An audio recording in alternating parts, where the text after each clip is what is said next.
Are you missing new features on your Samsung phone? Don't worry folks, in this advanced video I'll show you 2 methods to update your phone to get new features or improvements. So let's get started. Method 1. Open up the settings. Scroll down a little bit, find out the device care. Scroll down to the bottom.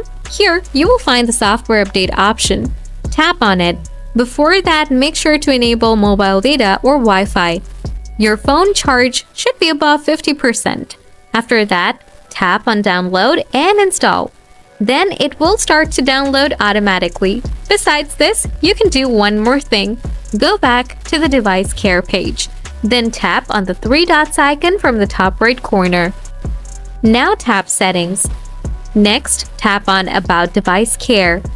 Then tap on update security engine. The security engine ensures your latest security information to protect your phone from malware.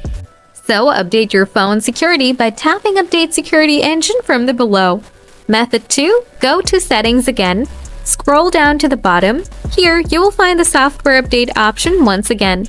Tap on it. Then tap on Download and Install. Then it will start to download automatically. This software update will fix your minor bugs or glitches, improve phone performance, and add more features. So folks, hope you find this video helpful. If you have anything to ask, let me know in the comment section below. Thanks for watching.